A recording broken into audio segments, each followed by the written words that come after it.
दिल्ली विधानसभा की public accounts committee के अध्यक्ष और भारतीय जनता पार्टी के विधायक अजय महावर जी इस वक्त हम लोग के साथ मौजूद है। सर, पहले तो बहुत बहुत स्वागत है आपको एबीपी न्यूज़ में।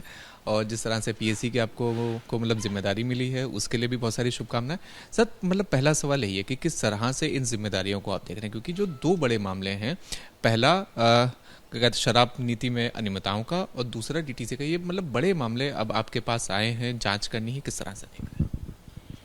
निश्चित रूप से दिल्ली विधानसभा के सदन पटल ने पीएससी को रिपोर्ट 3 महीने में देने के लिए कहा है कुछ समितियों के लिए, और उसमें लीकर पॉलिसी पर हो, सीएजी या ट्रांसपोर्ट या पर्यावरण प्रदूषण पर हो, तो एक बड़ी कमेटी है, 9 सदस्यों की कमेटी है और इसमें बहुत इम्पोर्टेंट लोग मेंबर हैं। 3 तो उसमें एक्स मिनिस्टर ही हैं, एक्स सीएम भी उसमें हैं और विपक्ष के भी वैल्यूबल मेंबर्स हैं इसमें।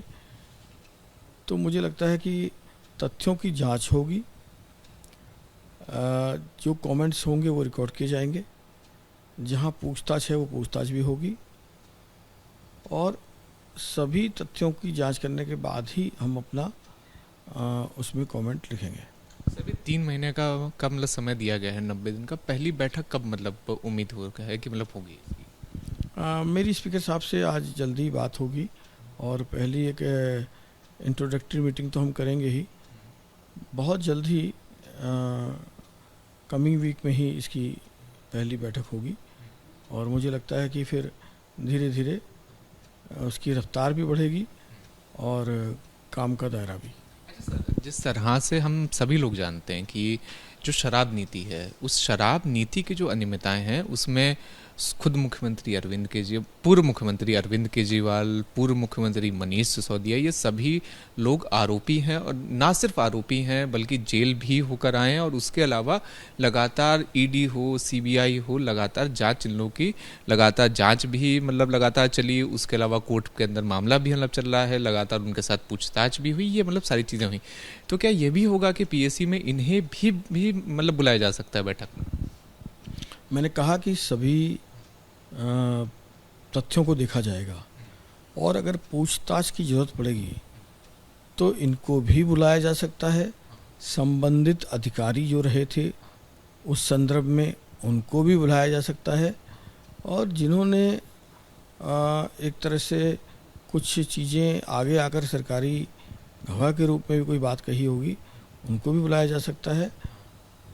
साक्ष्य को देख के, तथ्य को देखकर ही कमेटी अपने वर्ड्स को लिखेगी। अच्छा सर, अब जिस तरह से हम लोग देश की राजधानी दिल्ली में, जिस तरह से जब से आपकी मतलब सरकार आई तब से लगातार कई सारी ऐसी मतलब नई नई योजनाएं मतलब चलाई गई, जो पुरानी योजनाएं भी हैं उनको भी बेहतर ढंग से लागू करने की मतलब बात की गई।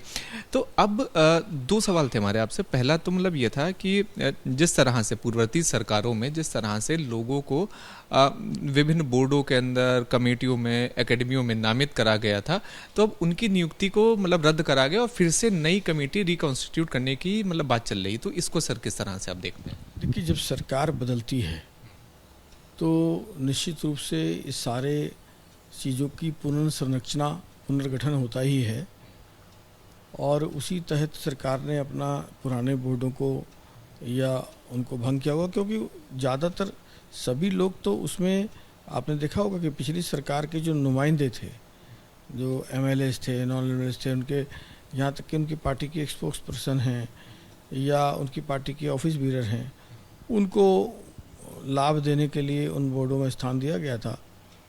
अब सरकार, हमारी आदरणीय रेखा गुप्ता जी की सरकार आई है, वह सरकार तय करेगी कि कौन किस विधा में ज़्यादा अनुभव रखता है। उनके अनुभव के आधार पर उन कमेटियों का, बोर्डों का गठन होगा, जिससे कि वो शोपीस बनकर ना रहें, सोशल कॉज में, वेलफेयर में और उस कंसर्न से रिलेटेड बोर्ड और कमेटियों का जो एक फ़ायदा होना चाहिए लोगों को लिए, वो मिलना चाहिए, उसके लिए काम होना चाहिए। ऐसे ही लोगों को रखेंगे। सर बस आपसे एक बस आखिरी सवाल कि सीआर पार्क की एक वीडियो बहुत वायरल हो रही है, उसे टीएमसी के सांसद महुआ मोइत्रा ने यहाँ पे सोशल मीडिया प्लेटफॉर्म के ऊपर पोस्ट भी करा और उसके बाद ये आरोप लगाया कि देखिए किस तरह से बंगाली समुदाय को भारतीय जनता पार्टी के लोग डरा रहे हैं। लेकिन जब हम लोग की जब बात हुई एबीपी न्यूज़ की टीम की, मार्केट एसोसिएशन के अध्यक्ष थे, तो उन्होंने ये आरोप लगाया कि जो लोग आए थे वो बेसिकली महुआ मोइत्रा के ही लोग थे जो आए थे। तो सर इसे किस तरह से देखें? एक्चुअली क्या है कि एक तो इनके अंदर आपस में इनफाइटिंग चल रही है और टीएमसी की स्थिति है कि कल्याण बनर्जी वर्सेस कीर्ति आज़ाद, कल्याण बनर्जी वर्सेस मोइत्रा, और उसमें सौगत राय भी हैं। इवन ममता बनर्जी और अभिषेक में भी कॉन्फ्लिक्ट दिखता है। तो ये दो धड़ों में अभी बटी हुई है, आपस में ही वॉर चल रही है, वर्चस्व की लड़ाई चल रही है। इस बीच में कौन ज़्यादा से ज़्यादा हिंदुत्व विरोधी है, कौन ज़्यादा से ज़्यादा मोदी विरोधी हैं, कौन ज़्यादा से ज़्यादा भाजपा विरोधी हैं, यह दर्शाने के लिए, नंबर गेन करने के लिए अब ये लोग प्लांटेशन कर रहे हैं, तरह तरह की चीज़ों को ईजाद कर रहे हैं।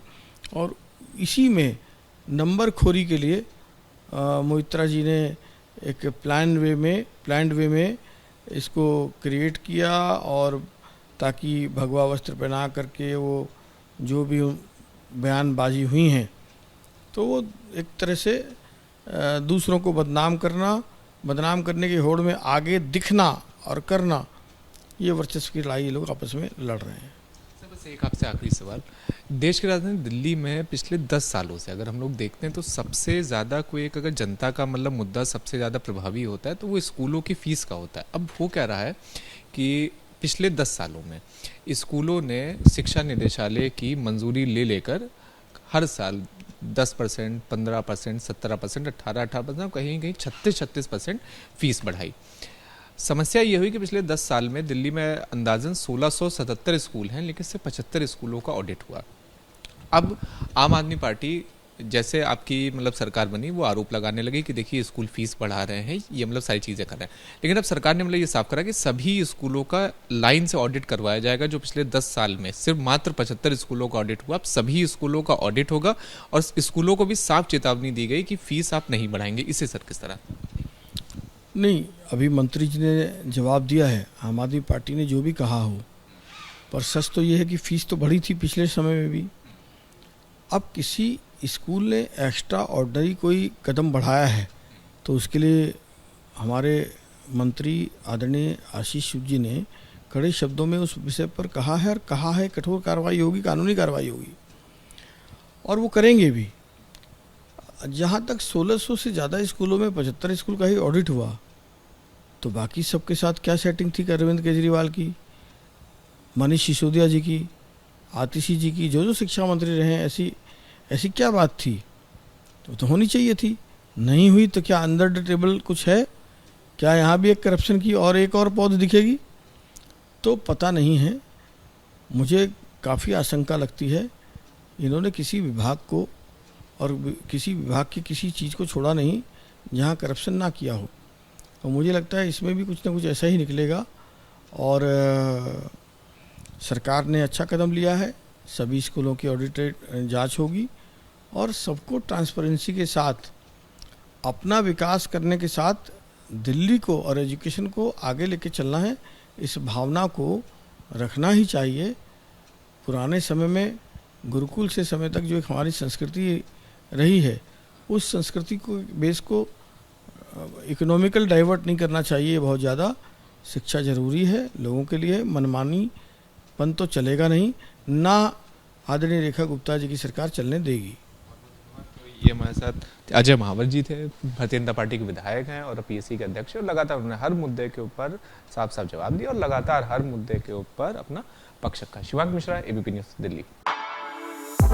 For exclusive and insightful videos, subscribe to our new channel ABP Live Premium.